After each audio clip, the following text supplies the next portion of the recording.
The big boss man said cleanup's done, signed a paper, shook hands, packed up and run. They cut the ribbon, took Hello their everybody, prize, welcome. but the ground still burns and the Welcome river back. still cries. Said we got it sealed, it's locked up tight, but I see the cracks in the pale moonlight. Ain't no steel strong enough. I'm Dana, hope you're doing well. You can call in at 709-589-4406. My battery went dead on me last night. I didn't check it, so my apologies if anybody tried to call in.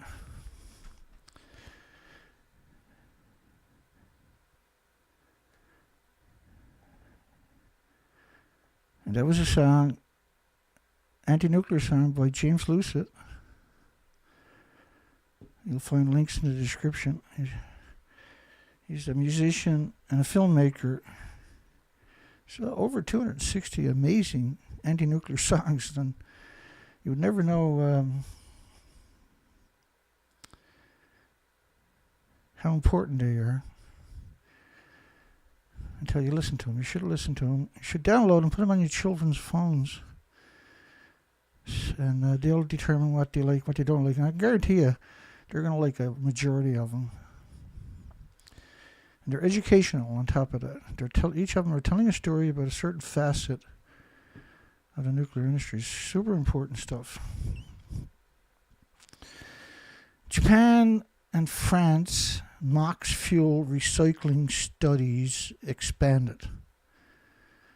So they're recycling plutonium mixed oxide fuel that has already been used. So you have reactor fuel. It goes through a chain reaction, becomes very fragile, and has trillions of microscopic cracks in it in about 14 months or something. And so that fuel they'll take out and put in cooling pools for decades, and it's quite deceptive. The fuel is still splitting the same atoms it would for 1 million homes and businesses, to power 1 million homes and businesses, but it's no longer in a containment, so those atoms are released directly into your environment.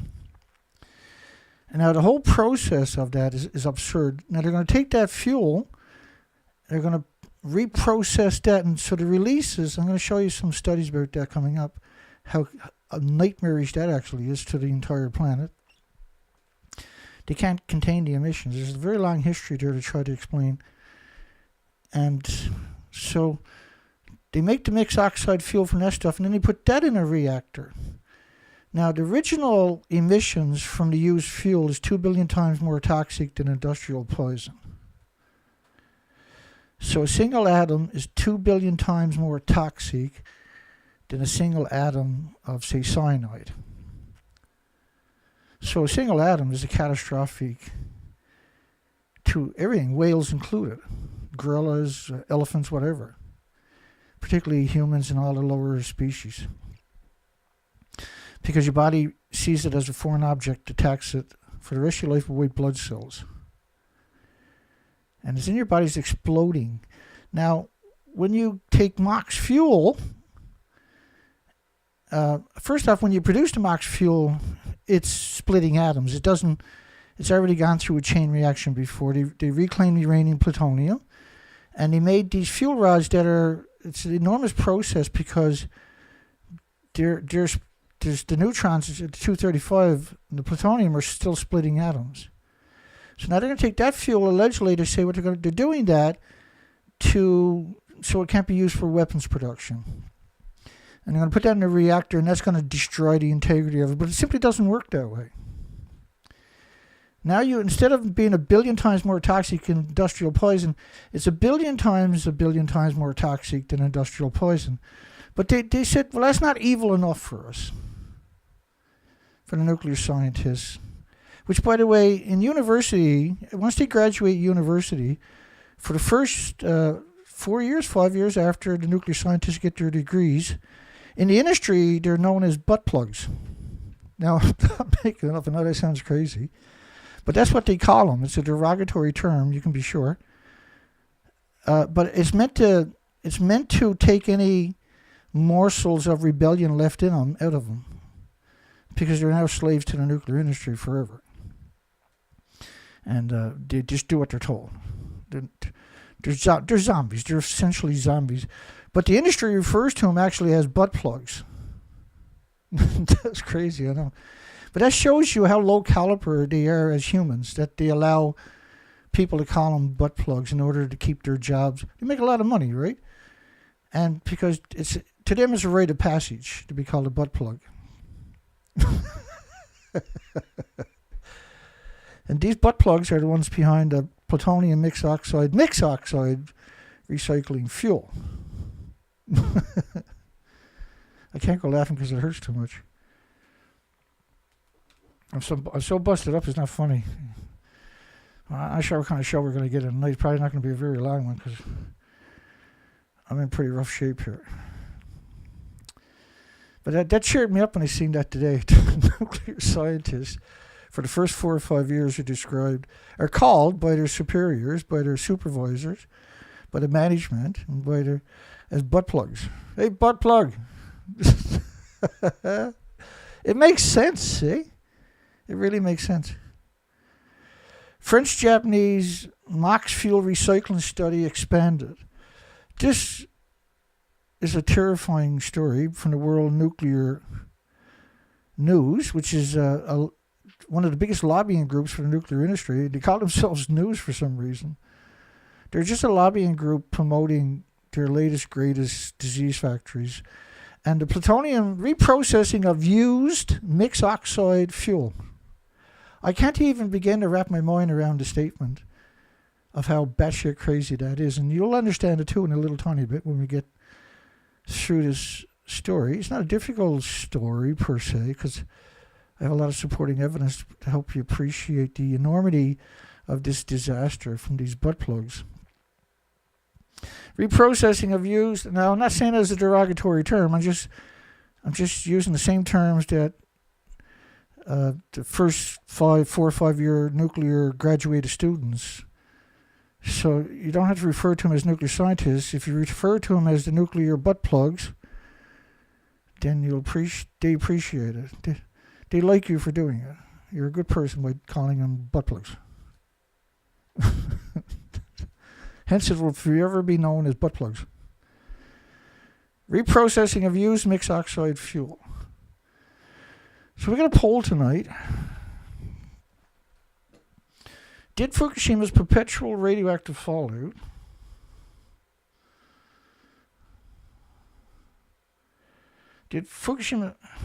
my apologies, I had to make sure my ringer was turned on for some reason.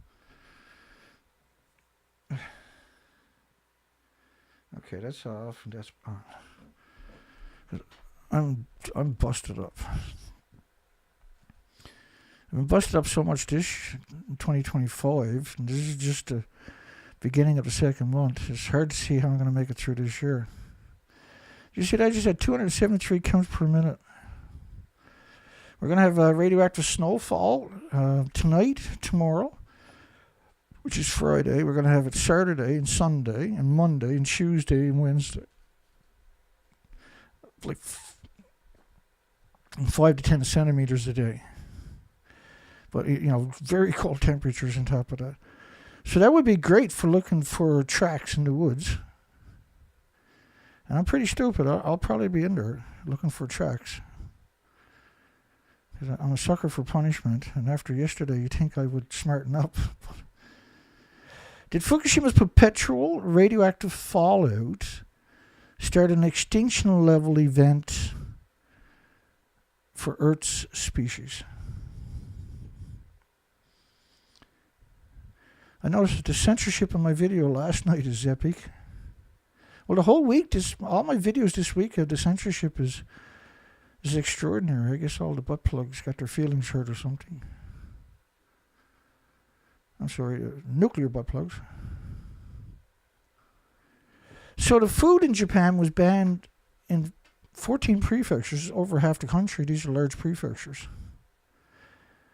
By 55 countries, because it's not like a banana, a potato chip, or walking in the sunshine, or... Now, I'm not saying if people would use butt plugs, that's up to them. I'm not saying nothing about that. I'm saying that's the terminology for a 4th and 5th year graduate nuclear student. Because the journeyman for a nuclear student is about 10 years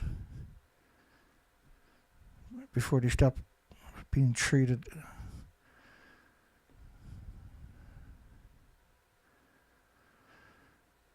as a...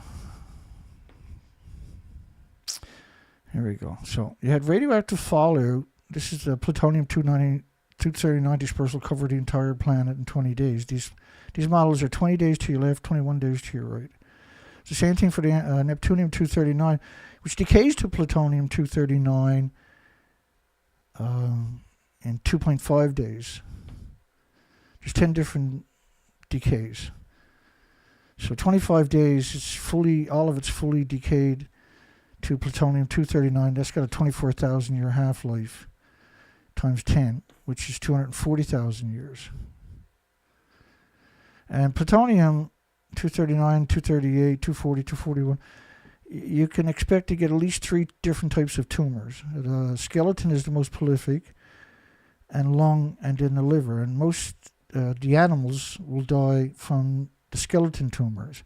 All of them will die with multiple tumors. Okay, so we carried out research expeditions post-Fukushima. That's why we're talking about an extinction level event. And we carried that out for 6 years.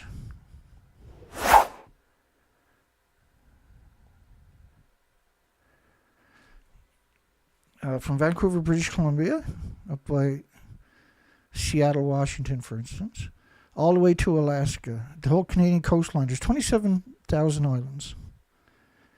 And what I done was, I went up there for 6 years, and I just meandered, took my time for 4 to 5 months a year, and went through the 27,000 islands, particularly the pinch points, where the ocean has to squeeze through to get to the interior. 4 to 5 months a year each year. So the species to your left are the known species. They were there in 2011. All the species to your left were there in 2011, but now we're not. And so that's when we went up there in the first year, the species were gone from the left. So we went back for 5 more years to see if the species recovered, and they didn't. And it was incredible, beautiful, unimaginable, a paradise, an actual paradise, where if the whole world shipwrecked on that coastline of 27,000 islands, there would have been enough food for everybody. And the migratory species that come through each year, without hurting the integrity of the species. It's hard to appreciate it, but I lived and dove that coastline for many years. And then Fukushima happened. And so I went up there year after year after year. And I was attacked the entire time. I was vilified and demonized and smeared. And all I was doing was documenting the species, which many, many schools and universities have done for many, many decades. And what I found, so normally you can't put my zodiac on a beach because there's so many sea urchins. I don't know if you know anything about a sea urchin. They're a pretty extremely resilient creature, right? You can see they're out of the water at low tide. And so normally if you plow in all the species to your left,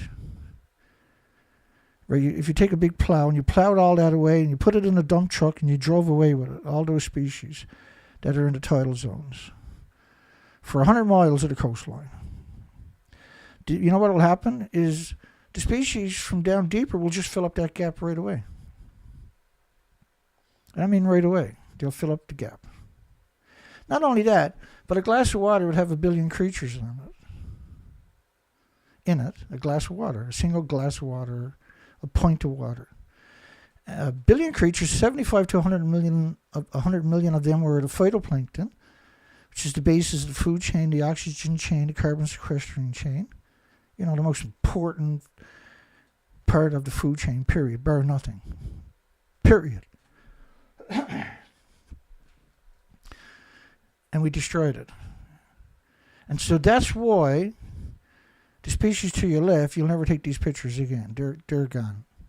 We know this because we went back for 5 extra years to see if the species recover, and the species not only did they not recover, the few that were hanging on disappeared. Now, we know the radioactive fallout. Now, last night's show, if you don't understand this big picture, you have to watch last night's show, which was censored very heavily.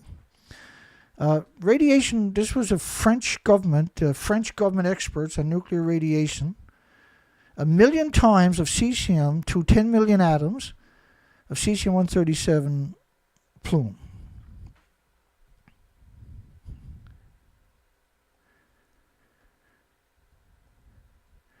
This is the French government model based on 31 days when it stops.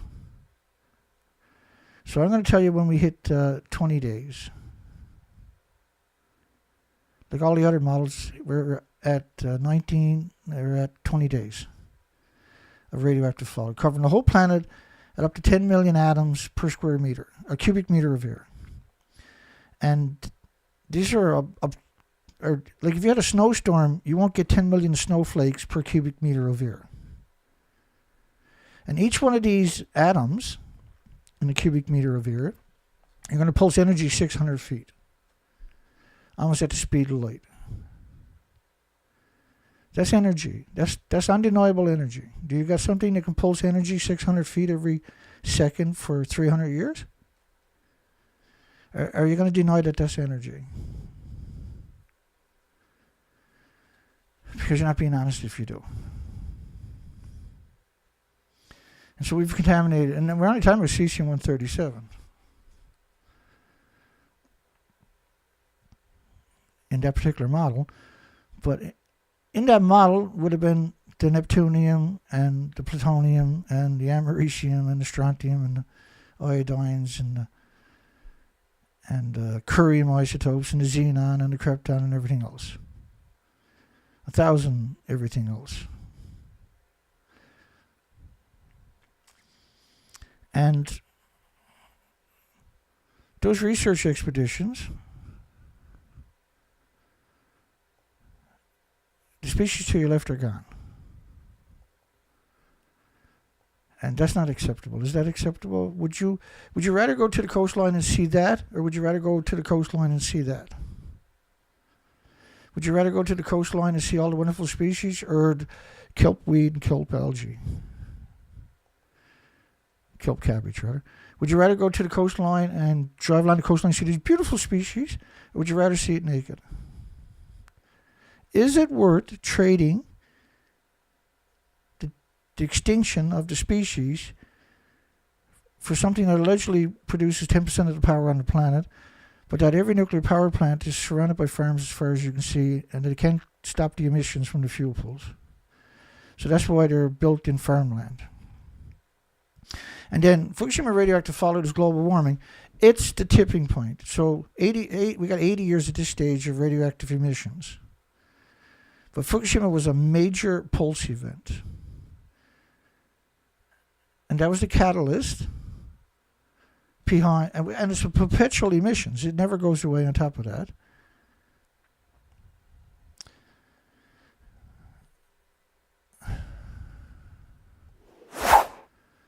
And so that's why I'm asking you, did Fukushima perpetual radioactive fallout start an extinction level event for Earth's species? I'm not asking you that, I'm telling you that. I'm putting it there to bring awareness to you. I'm putting it there so that you can check out everything I'm saying, because if you go watch my last videos this week where the die-off in the oceans, there was 2 videos on that. Last week and this week, right? There's last night's video is absurdly informative. And just because it decenters me doesn't mean that you're not going to learn absurd amount. You'll never learn anywhere else. And we have sacrificed it all to bring you this documentation. We have gave it our all that we were able to give you with what we had. And that if we had a big foundation back me up, I could probably take the industry down for less than $1 million in 1 year. Right? Put together a small team of people, and we would produce enough material in that 1 year and make sure that it got out to the public and then that would get recirculated and inform the population, and everybody will withdraw consent for the nuclear industry. At least that way, maybe, just maybe, humanity might have some kind of future. As it stands right now, humanity has no future. And this is not an opinion or a conjecture. This is backed up by absurd amount of research and documentation. We see an enormous amount, and if you go back watch the die-off videos I produced in the last week or so, there's 2 of them, and I lay out with the documentation and recent news stories, of course. Okay, so let's come back to the reprocessing. And the reason I'm telling you all this, because, and you'll understand it when we get through this story, is the reprocessing of fuel releases so much radiation into the biosphere and the harmful stuff. And, you know, the best thing to do is show you the evidence, right? They don't know what they're doing. Reprocessing of used mixed oxide fuel. It's gone through a chain reaction originally. They processed it into this hideous concoction known as plutonium mixed oxide fuel. And now they're going to take that concoction, reprocess that. And why, I'll never know. I don't think anybody will ever understand. It's done out of malice and contempt for everybody and the rest of the species that might survive. It's meant to suffocate through radioactive fallout the rest of the species' hope of a reproduction or a future. It's very disturbing, to say the least. Of used nuclear fuel, no. So they're going to process 400 tons, but 20 tons of it, which is 44,000 pounds of mixed oxide fuel. 44,000 pounds. So if we took 10 pounds of this and we broke it up into a lot of 1 pound, and we put 1 pound of it at at 5 major airports worldwide and 5 major subway stations worldwide, we would wipe out the majority of the population in 1 year. Just from walking past a pound of this stuff buried in the wall. Everybody that walks past it will die that day or that week. Just from the gamma shines, the neutron bombardment, the beta rays, the X-rays, the alpha. The X-rays is a whole, you're getting full body X-rays from the releases. So let's go down this road for a little bit. Reprocessing of used mixed oxide MOX fuel. I can't believe the words. I'm going to put it on the bigger screen, just in case you're watching it on a telephone or a tablet. Sure. Excuse me. I know Colette was saying I had low volume. Were you talking about the little short video I was playing? Or is it my current videos are a little low? I'm not sure what you meant by that. Hi, everybody. Hugs for everybody.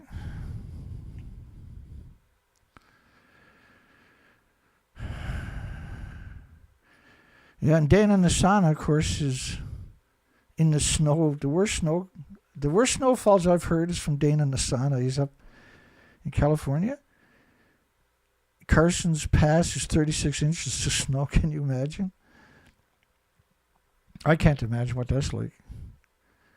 And so I don't, you know, sometimes I feel like I don't have the right to talk about snow because Dana Nasana, man. I know last year he's seen, what was it, altogether, 14 feet of snow over the whole winter or something? It's absurd. Probably a lot more than that. So sometimes I feel like, but for me it's an opportunity to get out and do research and look for fresh tracks in the woods. And so if I got snow every day, every time I go out there, any tracks I see means they were made that day or within a few hours because it's going to be snowing each day. Not a lot, but enough to cover up tracks. So any tracks I do see is fresh tracks, right? So in the context of me, because we've been waiting all winter for snow. But see, if you got 36 inches of snow, 3 feet of snow, I'm not going to be able to go out there. It's too deep. It's no good to me. Unless I got a hovercraft. I don't have a hovercraft. Reprocessing a used mixed oxide fuel. Well, just when they produced the mixed oxide fuel at Sellafield in England, The media had reported in 2003 there was plutonium from Sellafield, which is the reprocessing site, and they reprocessed fuel from all the reactors across the United Kingdom, but from many other countries too. The ultimate horror is the reprocessing. It's meant to poison humanity and the species. And the releases are from many different ways. I'm going to show you some academic studies right away and some more after the story. Plutonium from Sellafield in all children's teeth.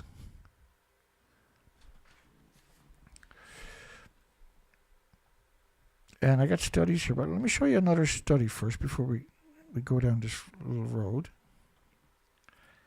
And I apologize because I'm busted up and I'm burnt out, and I'm just happy to be here every night, though. Trust me that I can get here. I'm thrilled every show I can produce. I'm feel privileged to produce a single show.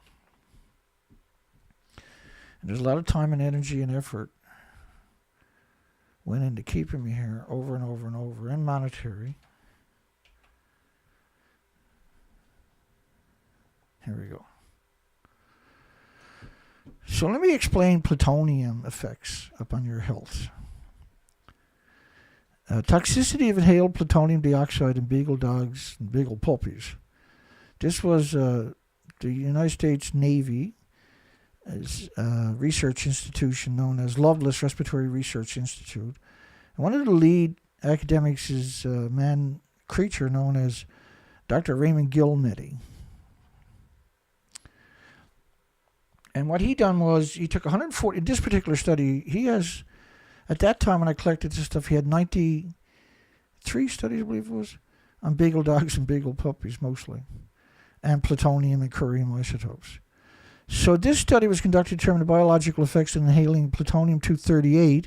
So a single monodispersal inhalation, just a single inhalation. Now, a beagle dog got a big nose, and everybody's familiar with the beagle dog, right? You get the big snake, go chase a rabbit. He'll chase the rabbit right around the circle, right back to you. That's what they do. They're really good on the scent, right? And so they take these, and they're very docile dogs. They're not going to bite you. No one's ever worried about a beagle dog biting them. They're very friendly dogs, very loving dogs on top of that. And these creatures took these animals and put them through hell. So 144 beagle dogs and beagle puppies. Death from the radiation occurred about 1.5 to 5.4 years after the exposure. It was a single disposal. It wasn't a heavy exposure. Tumors of the lungs, the skeleton, and the liver occurred beginning, is about the exposure you get from an accident. Tumors of the lungs, the skeleton, and the liver occurred beginning about 3 years after the exposures. 3 years. Bone tumors found in 93 dogs were the most common cause of death. Of 144 dogs, 93 dogs died from bone tumors. And if you don't know anything about the death of from bone tumors, it's the worst way you can die. And my apologies for anybody out there that had loved ones that suffered. Lung tumors in 46 dogs were the second most common cause of death. And liver tumors were found in 20 dogs. So 20 dogs had 3 different tumors in them, for instance. But 93 dogs died from skeleton tumors. And they say that tumors in the 3 organs from just a single contamination of plutonium often occurred in the same animals were competing causes of death. And that the finding in dogs suggests a similar dose-related biological effects could be expected in humans accidentally exposed to plutonium-238, which is not the worst one. 239 is way worse. And it was, so they say that these findings in dogs suggest a similar doses effects could be expected in humans. In other words, at 144 dogs, they all died. 93 of them died of bone tumors. A terrible way to go. But the problem was when they talk about the findings in the dogs suggest the effects could be expected in humans, it's 50 times worse in humans. Because it was discovered that the human kidney are 50 times less efficient. So the humans are 50 times more vulnerable than the dogs are. So humans need 50 times less plutonium to have the same effect as the dog. 50 times less. Not 50%, but 50 times less. And of course, the plutonium mixed oxide fuel is a breeder reactor for plutonium. The plutonium mixed oxide fuel reclaimed into more, I don't even know what do you name plutonium mixed oxide fuel that's already gone through a chain reaction, and now you're going to reclaim the uranium plutonium out of that and make more mixed oxide fuel. It's a level of evilness that the world is not aware of, but I can guarantee it won't tolerate if they find out about it, if they comprehend the enormity of what we're talking about. It was discovered that human kidneys are at least 50 times less efficient than animal kidneys at removing plutonium, but that's not the end of the horror.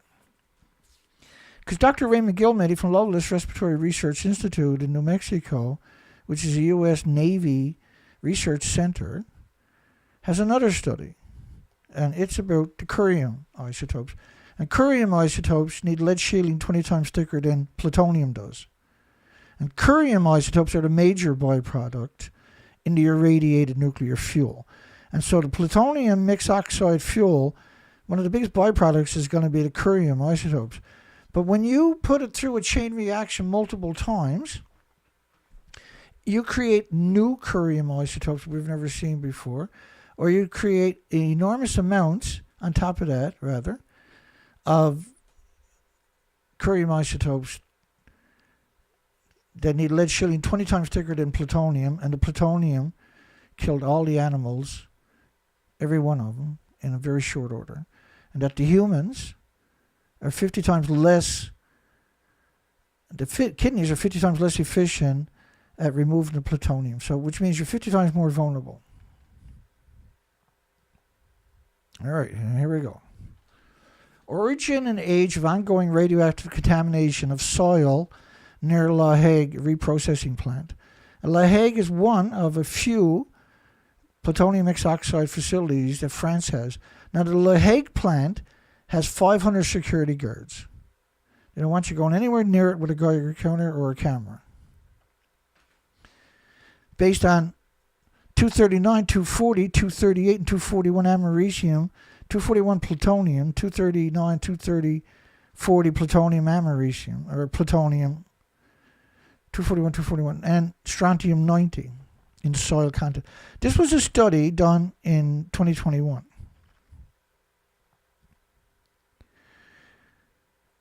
And now, of course, their job is to downplay it. Here's another study. Well, what they're talking about is the releases locally and environmentally. Now, they've been accused, and not accused, but we have a bunch of studies showing that they contaminated the Arctic, and them being La Hague in France and their other reprocessing facilities and the other reprocessing facilities in Europe, mainly Sellafield and Donneray in the United Kingdom. Their releases are enormous and catastrophic to everything with replicating cells. And there's just simply no end to this misery. These are misery machines. Stillbirth among the offspring of male radiation workers at Sellafield nuclear reprocessing plants. Science and Transscience Radiation Risk Assessment. Child cancers around nuclear fuel reprocessing plant at Sellafield. What's interesting about it is the studies about the reprocessing facilities, because it's so prolific, they need to downplay it. These studies are about downplaying the effects that are, in other words, you're seeing all these types of cancer clusters, and they need to downplay it. And some of the studies have suggested that leukemia clusters in children who live right alongside the reprocessing facilities was caused by common flu. That's how desperate they are to downplay the effects of the emissions from these sites that end up traveling the entire planet and contaminating everything. And the fact that they're going to reprocessed plutonium mixed oxide fuel, reprocess that and put it through a chain reaction again, boggles the mind. Why are you so evil? Why are these people so evil? The distribution of iodine-129 around West Valley an inactive nuclear fuel reprocessing facility in western New York. The radiological exposure of man from radioactivity in the Baltic Sea. So you can see all the institutions that participated in this study, if that's what you want to call it. The sources of radioactivity have been evaluated are atmospheric nuclear weapons fallout from Chernobyl, and discharges of radionuclides from Sellafield, United Kingdom reprocessing facility, and La Hague reprocessing facility in France, transported into the Baltic Sea, and discharges of radionuclides from nuclear installations located in the Baltic Sea area. Okay, let's come back here for a little bit. French-Japanese MOX fuel recycling studies expanded. So Japan's Federation. Think about the arrogance of using that particular word.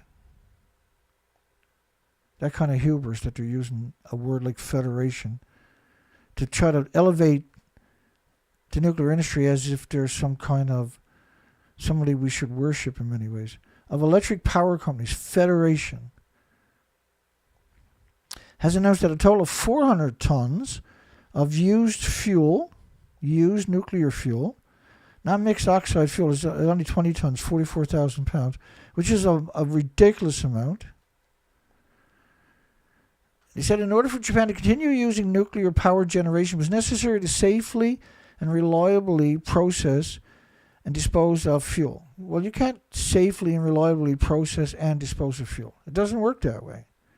First off, when you take it out of the reactor, for the rest of its life, it's going to be splitting atoms directly into the environment because you can't contain it. There is no containment.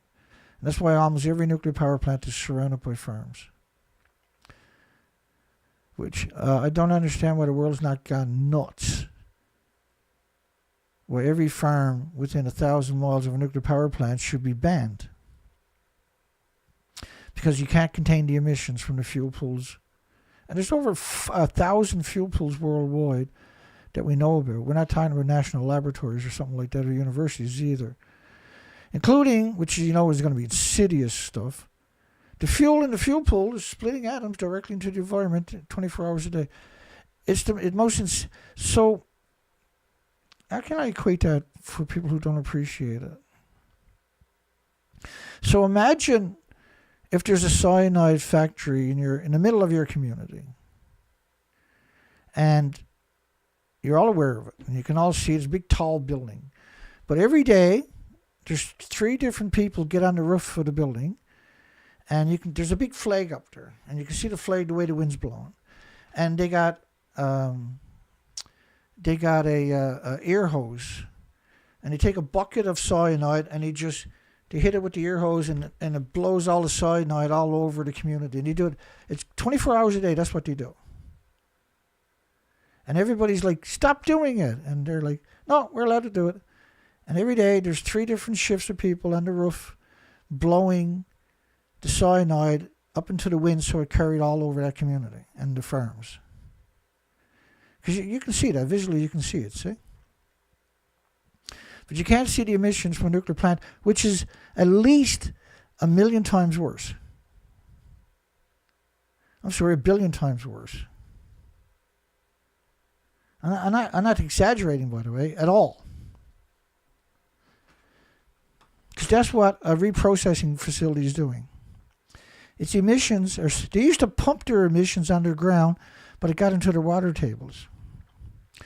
We have since been working with related parties, including Orano, which is the French government, the contractor for reprocessing, which is the French government, the sadistic French government, to conduct a reprocessing demonstration study in order to obtain the technical knowledge necessary for the practical application of spent MOX fuel reprocessing. Unbelievable. Like the original fuel, when you take it out of the reactor, is 2 billion times more toxic than industrial poison. When you inhale it in your body, it's 1 trillion times more damage. It's permanently wrecking your chromosomes, your DNA, your cells, and causing permanent lesions to your organs, to say the least.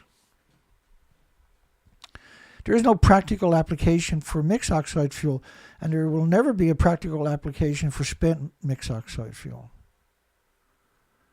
It's an abomination. It's not acceptable. There is zero evidence that this is acceptable to do to humanity and the 8 million, whatever's going to survive of the species after Fukushima and the nuclear industry's perpetual emissions, such as the properties of spent MOX fuel. So they want to do studies to figure out how they can reprocess spent MOX fuel. I can't even wrap my mind around it. Because the fuel is splitting atoms. When the fuel comes out of the reactor, it's a nightmare. It's splitting atoms forever. This is why spent fuel is dangerous, because it's splitting atoms. It's dangerous because it's so much energy. Don't get me wrong. That's basically what everybody learns. But the real problem is it's splitting atoms. And you'll see, I'll explain that at the very end of the story. I got a great way of explaining it to you. The properties of spent MOX fuel. I can't even believe I'm reading this story. I can't believe there's people evil enough on this planet to do something like this. I can't wrap my mind around it. And I've seen the evils, my goodness, of this industry. I thought I did. I thought I'd seen it all. And its impact on reprocessing equipment. That's quite the interesting statement, because once you irradiate the equipment, whatever you put through it becomes irradiated. If you put grass in there, it becomes irradiated. If you put eggs in there, it becomes irradiated. Whatever you put in there is becoming irradiated. And a dirty secret of this industry that most people are still not aware of is they take their equipment and auction it off when it becomes too dangerous for them to use. I've been gathering a folder on auction blocks for quite a while of equipment that is being auctioned off at the government auctions from the most, like the international laboratories. Are the very last people you want to buy something from an auction block from. It doesn't even make sense that they would do it outside of, they don't have to store it for 1 million years. So they just put it on the auction block for $10. Hey, you want to pick up truck for $10? It's only got 36,000 miles on it. Don't let the kids go out in the back of it, though. And I'm not kidding you, by the way. Spent MOX fuel. Impact on the reprocessing equipment. If it impacts it enough, they'll take it and replace it, and the stuff that they took out, they're not going to store it for 1 million years. They're going to send it to the local government auction block where it'll get auctioned off for literally nothing. And somebody will take it. Somebody's going to bid on it. There's endless people that are not going to understand the enormity of what they're doing. Well, I can get a pickup truck for $100. Yeah, well, they're replacing it. They don't need it no more. It works, does it? Oh, yeah, it works. Good tires on it? Well, we'll give you good tires if you like. That's what they're like, eh? There's nothing too evil for these people. Case in point. Let me show you what they've done to hide Fukushima Reactor 4. The media worldwide, this is just a fraction of them, are pretending they're at the top of a building that don't exist. How does that rate on the scale of 1 to 10 for evil, I wonder? They call themselves journalists, but that's not what a journalist does, is it? Is that what a journalist is supposed to do? Pretend they're on top of a building that don't exist? Is that the definition of a journalist now? Reprocessing the vomit of Medusa.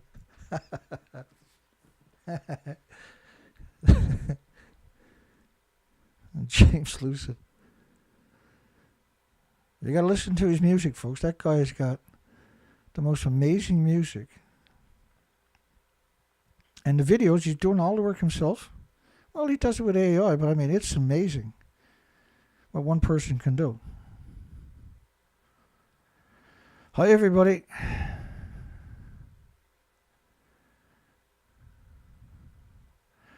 I'm just going up to see if Colette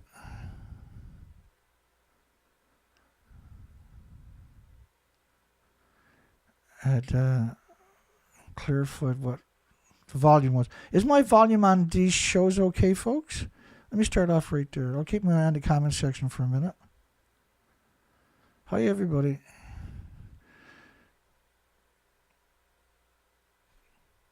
My volume, is my volume okay? I think it is it? It must have been the short videos that were playing as the preamble. So here's a bunch of media. This is just a small fraction of them. Tabitha says, yep, it's good. Don Vincent says, okay. Let's keep going. I think this is going to be the only story we're going to get through tonight. I got my ribs hurt here tonight. I was in the washroom and it turned too fast. And I hurt my rib, which is already hurt, right? I reactivated it. And to demonstrate that the MOX fuel used at domestic nuclear power plants can be reprocessed in commercial plants. So they're going to take the plutonium mixed oxide fuel, reprocess it, and put that in commercial plants, because that's how Japan wants to get rid of. Hi, Sandra. Sandra says the volume is fine there. Okay. So Colette was talking about my video earlier. I don't know if she's talking about the one on the preamble or the one that I posted. I posted 4 yesterday, 4 short videos. And we're going to try to get a bunch out this weekend. I got a really good plan, right? I got an amazing plan for how I'm going to do these videos, the next 100 videos. And not a single one of my last 100 videos were matched up. If you know how you can take them short videos and you scroll down and see other videos? That doesn't happen to any of my videos, not a single one. I have 100 of them. And the views on them are from the preambles I got myself, where I would post the video on the preamble before my live shows, and that's how I gained all the views on every one of my videos, except for a small fraction of the views. Well, I'm trying to make the world a better place. And I hope my plan works, but I have a lot of censorship to deal with. I have a lot of monkeys on my back from the industry, a lot of butt plugs from the nuclear industry on my back. And to demonstrate that the MOX fuel used at domestic nuclear power plants the MOX fuel can be reprocessed again. So what do you call MOX fuel that's reprocessed a second time? Because I don't know if they've ever done it. I don't know about Russia, though, but who knows what Russia's really done. But what's the point of doing it? So they don't have to store it for 1 million years. They don't have to dig.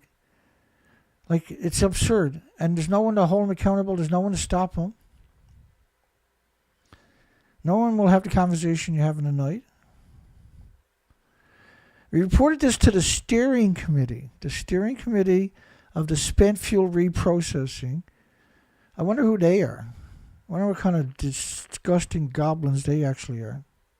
And decommissioning promotion organizations, which approved it today. They approved it doing about 20 tons of plutonium mixed oxide fuel. 44,000 pounds. Do you think they're going to stop there? They're going to use that to do studies. They're going to reprocess 44,000 pounds so they can quantify reprocessing everything, all other mixed oxide fuel, because they want Japan's reactors to burn plutonium mixed oxide fuel, so they want to expand that ability. But this is what they're going to start off with their study, 20 tons, 44,000 pounds. While only 4 Jap reactors have so far been restarted using plutonium mixed oxide fuel, they envision at least 12 reactors running by fuel by 2030. As if they haven't already polluted the planet permanently and destroyed the biosphere and the species permanently, because we're living in an extinction event now because of this. And all we can blame is the non-journeyman nuclear scientist that is unofficially known as butt plugs. As long ago as because that's what they call them in the first 4 or 5 years of work after they get out of university, are butt plugs. I guess it's meant to break down any resistance in the young bucks and everything else. As long ago as the 1950s, the Jap nuclear energy policy recognized that the energy resource-poor country must recycle uranium and plutonium recovered from used nuclear fuel. Okay, well, you've done that, but you shouldn't recycle it again, you stupid idiot. You revolting parasites. You maggots. Up until 1998, Japan sent the bulk of its used fuel to plants in France and scumbag United Kingdom nuclear industry for reprocessing and MOX fabrication. I love the United Kingdom people. I love the French people. I despise the nuclear industry in these countries, though. I reject them as being anything to do with the human. For reprocessing and MOX fuel fabrication, which shouldn't exist, is illegal in the United States, is illegal in Canada, for instance. They're changing the law, of course, to make it legal. And that's how they're going to run their allegedly small modular reactors to get enough power to justify calling it small modular reactors, which are not small. Canada's is 24 stories tall. Half of it will be underground. 240 feet. And they're going to tall buildings. They're going to call that a small modular reactor because they can't build one. After 80 years, if you have built it, guess what? Why don't you use geothermal? And you should go under James Luce's last music video. We played it last night. There's a huge list underneath that of links and stuff, information. Well worth your time capturing. In fact, it's very important that you grab all that information. Up until 1998, Japan sent the bulk of its used fuel to plants in France and the United Kingdom. About 20 tons of used fuel is going to be... Oh, I went up. Construction of a reprocessing plant at the Rokashu Amari Prefecture began in 1993. It was originally expected to be complete in 1997. Still not completed. 30-something years later, 32, 33 years later, still not completed. The facility is based on the same technology as Orano's La Haye, formerly known as Areva, right? And they went bankrupt, allegedly. Everybody kept their same jobs, and they just changed the name to Orano. They even kept the same phone number. But then they shook off the responsibility of 70 years of fuel by doing it. They kept Areva in other countries. Canada has Areva. South Africa has Areva. France has the Areva technology in other countries. As the facility is based on the same technology. Now, the La Haye plant, its pollution has contaminated the entire Arctic, and along with Sellafield in the United Kingdom and Donneray in the United Kingdom. And so Japan is building an identical one. Now, they can't seem to master it so far, thank goodness. Japan's nuclear fuel limit said in August it now expects the reprocessing plant and MOX fuel plant to be completed during fiscal 2026, 2027, respectively.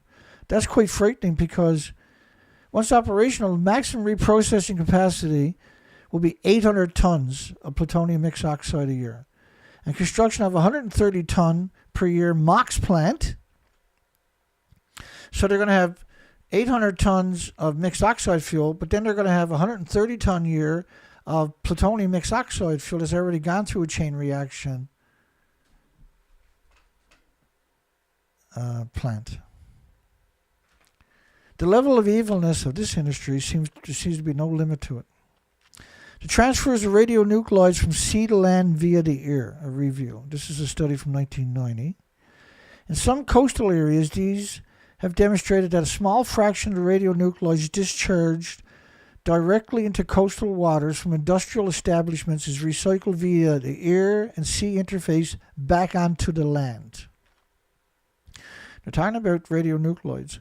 Sea to land transfer has been observed and reported near the British nuclear fuel Sellafield works in Crumbia, England, the Donneray Nuclear Disease Factory in Scotland, and the reprocessing works at La Haye, Cap de La Haye, Normandy, France.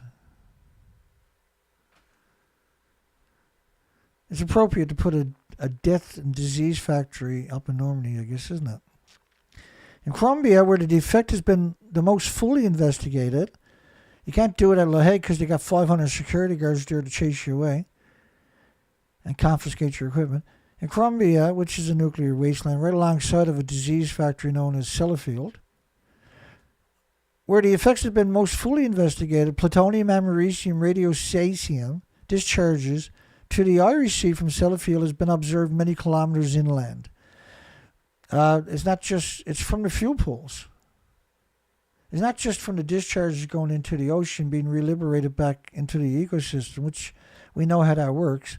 It's the fuel pools and then the process of the reprocessing, right? You release, because you're boiling the stuff in nitric acid at 3,000 degree Fahrenheit temperatures to liberate the isotopes, and then you're going to aggregate the plutonium and the uranium-235 and then capture that and use that to build fuel rods. The rest of it, a huge percentage of it, is now aerosoled, and that's released into the environment because you have no way of, you can't put that in containers. You can't put that in pressurized containers. And they used to pump that out into the ground there for decades. And the United Kingdom used to take their fuel, and put it on container ships or freighters, special freighters, and they would go out and drive around on the continental shelf, the nursery of the Atlantic Ocean, and dump their fuel overboard as they're driving along. They've done that for 30 years. I don't even want to dream about what France has done. But whatever United Kingdom done, and many other countries, wasn't just United Kingdom, but they certainly were some of the worst documentation I got. It's just, how can you be that evil? Because when you're dumping these drums of fuel that's splitting atoms over the side of the boat, every 33 feet is a different atmospheric pressure, right? It's around 14.5 pounds per square inch. So by the time it gets around 3 atmospheres down, or less than 100 feet down, it crushes the drums. And then the drums, the top and bottom of it are what's the word for it?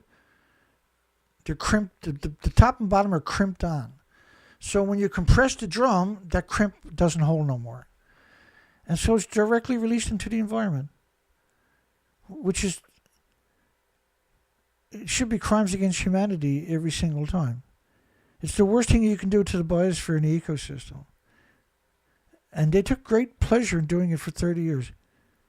It was really something, that kind of contempt. A hypothesis to explain childhood cancers near nuclear power plants. Well, I can explain it. The fuel pools are hemorrhaging, splitting atoms directly into the local area. How can you not have childhood cancers? And it's not just cancers. There's heart problems, liver problems, and lung problems, and respiratory and pituitary, and thyroid, and adrenaline, and Alzheimer's, dementia, and autism, diabetes, and Down syndrome, and schizophrenia. And the first studies you're going to do at a nuclear accident in the local continent most times is going to be autism and Down syndrome. What does that tell us? And whatever they're doing on humans is going to be infinitely worse for the species. This industry knows it's a monster. It has no illusions about it. That's why they break the will of the new nuclear scientists from the universities by calling them butt plugs. It's meant to break down their any kind of rebellion left in these young students, young graduates. It's demoralizing for them, see? And they can't proceed unless they allow themselves to be physically and mentally abused and be submissive before they can move up the ranks of the nuclear industry. They have to break them down mentally so they don't have pains of conscience down the road. An increased incident of leukemia and NHL has been recorded close to Britain's 2 nuclear reprocessing sites. And so it's interesting in these studies that they don't mention that they found it around all the nuclear plants too, which is, you're going to find it. But it is interesting that they even acknowledged it. It's quite bizarre, really. Whoever done it probably never got another grant for studies after. Britain's 2 nuclear reprocessing sites are Sellafield in West Columbia and Doneraile in northern Scotland. Why would you put your reprocessing plant all the way over in Scotland so you don't contaminate the rest of Britain, right? Why did you detonate your nuclear weapons in Christmas Island and Montebello? So you didn't contaminate Great Britain, right? Close to Britain's 2 nuclear reprocessing sites. Really, cancer clusters in children. They try to blame it by population mixing. Well, it can't be from the nuclear site. These are scientists and butt plugs. So it has to be population mixing. Close to Britain's 2 nuclear reprocessing sites are Sellafield, West Crombie, and Doneraye in northern England, which is really important for what's coming up in a little tiny bit here. Americium intertidal sediments from the coastal environment of Windscale, which they changed the name Windscale to Sellafield after it melted. They had a plutonium mixed oxide reactor meltdown in 1959, or 1957,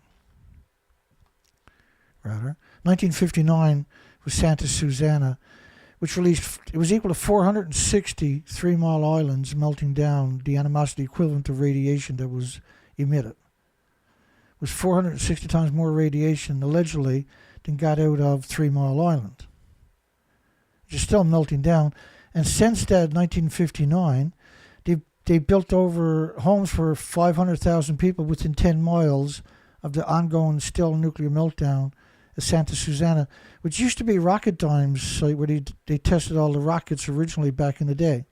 And they used the most insidious carcinogenics imaginable, and they had failure after failure after failure. So every time it rains there, that washes down to the valleys where the communities are. That shouldn't exist there. It only exists there because they covered it up for 50 years.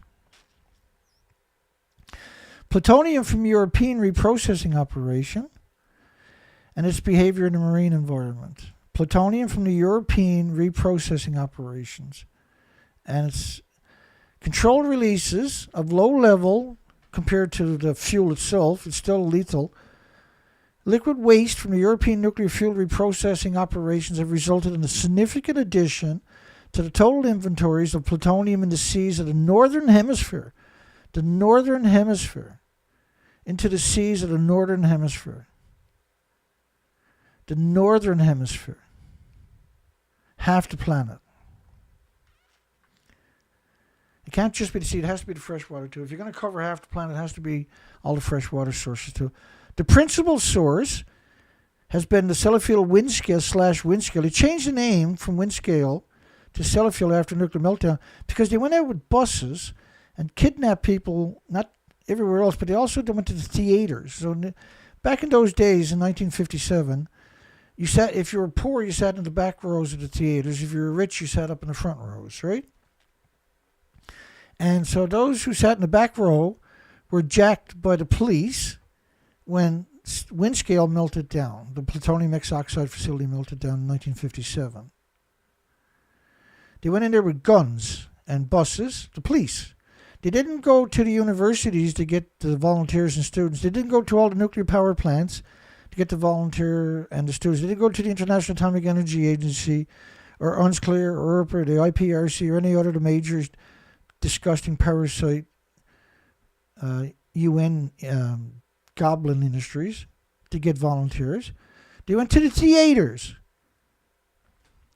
and took the most vulnerable of society by gunpoint, put them in buses, took them to a nuclear meltdown to push the fuel rods out of a reactor, and a graphite reactor. The principal source has been Sellafield Windscale in the United Kingdom, discharging to the REC 590 trillion atoms of 239-240 since 1952. And that study was done in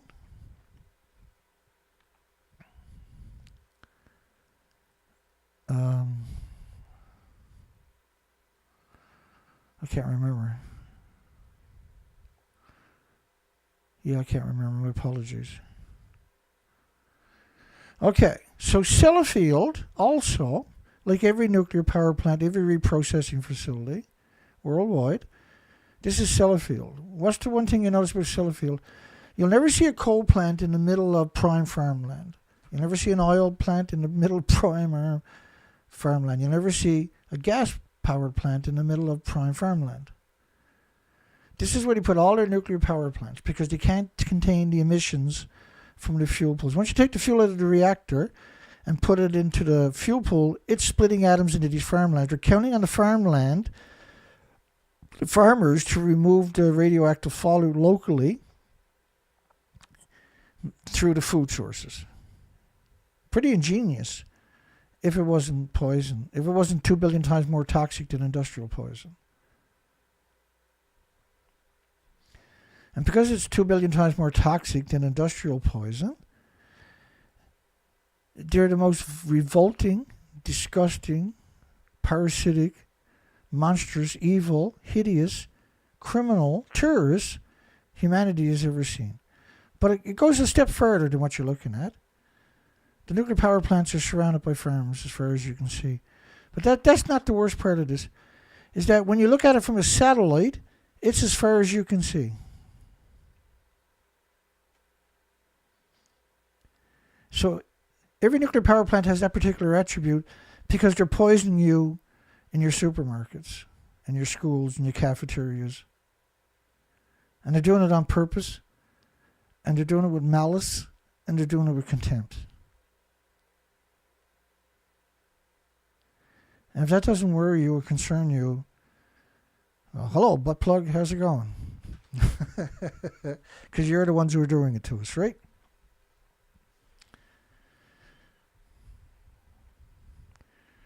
You really are the worst humans ever created, the pro-nuclear community. You really are the worst of the worst that humanity ever created. You're a curse on 8 million species, as I showed you at the beginning, from the research expeditions we carried out for 6 years. We're still carrying out. You're a curse. You're a plague. And you should be treated as the enemy of humanity. And you should be arrested and jailed in a dungeon for the rest of your lives. Every one of you. Every single one of you without exceptions. You spent 80 years destroying the future and the integrity of the DNA and the chromosomes of every species on this planet. What other designation could I give you? Really, what other designation could I give somebody with those particular attributes? The worst attributes of humanity will be found in the nuclear industry. That's a fact. And the death of humanity, and what can only be described as an extinction level event, is a direct result of the nuclear industry, period. Bar nothing.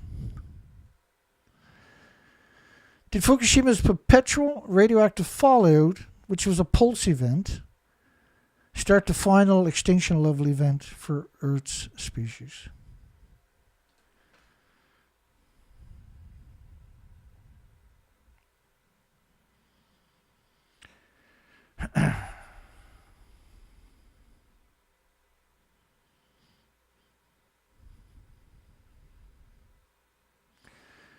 Hi everybody, hugs for everybody. That's it for day and night. We got a song for you. I'm so busted up, I'm just going to call it a night. Regroup and come back on Sunday unless there's an event. And kick the can down the road again. I'm not sure how this next little while is going to play out for snow and research and everything. I took a pretty bad beating yesterday, but I'm over that, like mentally, but physically I'm not.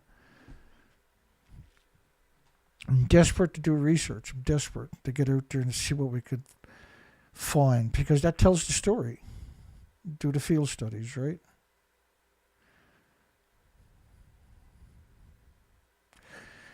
I'll see everybody on the next show, I guess. The next nightmare. If that's not a nightmare, what is? Like, every nuclear power plant is surrounded by farms as far as you can see it, or it's in a city. Which is the exact same or even worse, I'm not sure. I guess it's worse.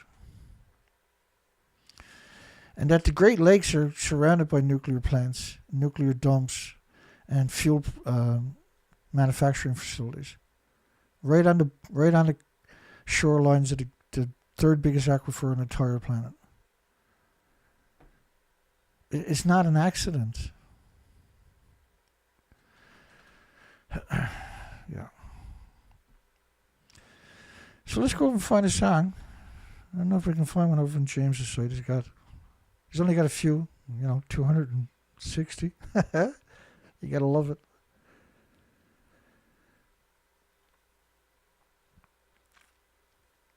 And let's find a song for tonight. We'll close the poll down after. Give us the vote up. Don't forget to give us a thumbs up if you make it this far. So James Lucid's site. Oh, look at that up there. I love it. That's awesome, James. Out of the containment. You know, that Nuclear Vietnam, that's a real pretty song. And James got some major stuff going on. The Pink Hydrogen, I can never get enough of that song. But we haven't played that Vietnam song. There's quite a few songs we're trying to catch up to. Like his recent songs. We got a brutal amount of songs we haven't caught up to. Nuclear Vietnam. I'm going to play that song tonight. It's a short song, beautiful. It's a very pretty song. If there's such a thing when it comes to the nuclear industry. I don't know if there's such a thing, but I think it's meant to warn the Vietnamese about nuclear, because Vietnam and the Philippines are planning on going nuclear, and he picked up on it, and he produced a song. And he's got another one there, Dr. Sternglass, who was instrumental in identifying die-offs of children from radioactive fallout from nuclear weapons. And that is an amazing song too, by the way. So we're going to play Nuclear Vietnam. We'll see everybody, unless there's an earthquake or a major event. We'll see you on Sunday. Who knows what I might post in between it. Don't count on it, because I'm literally burnt out. I'll be okay, though. I'll probably be okay by Saturday, right? But I'm going to be out plowing snow tomorrow morning, so we'll see how life plays out over the next few days. I'll see you on the next nightmare show. Catch everybody on it next time. Take care, folks. Have a lovely night. And don't forget to give us a thumbs up on the video if you make it this far. And don't forget to go over and give James's videos a few likes and listens. And download some of that stuff, for goodness sakes. It's wonderful stuff. And share it with your loved ones. Put it on their telephones. Don't ask for permission. Just go ahead and do it. They're kids. You're doing them a favor.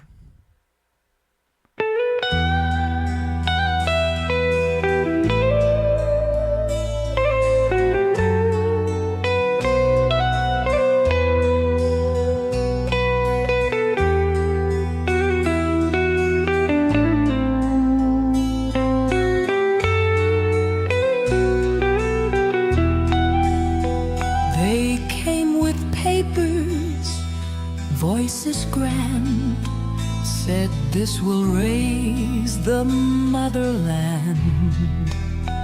The ink was fresh, the hands were waved, but who will pay when none are saved? The river moves, the fields still bloom, yet skies turn gray. A fire built that won't burn out, yet none will turn, no fear, no doubt.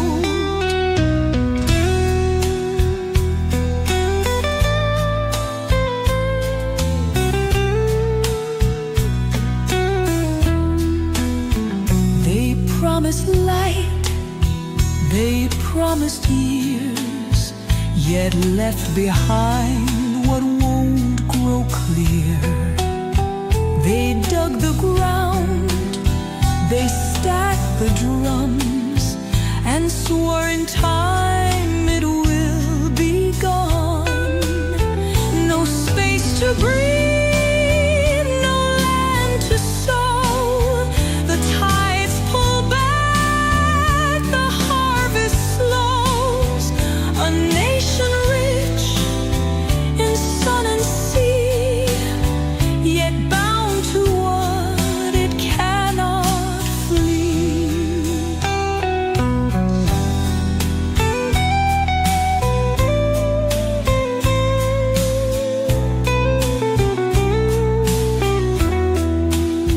The house may fall, the roads may break, but what lies deep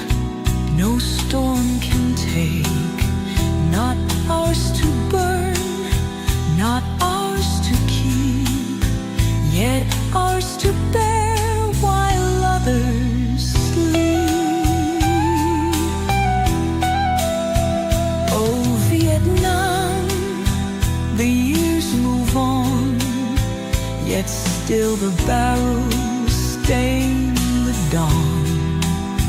They swore it safe, they swore it fair, yet even floods won't cleanse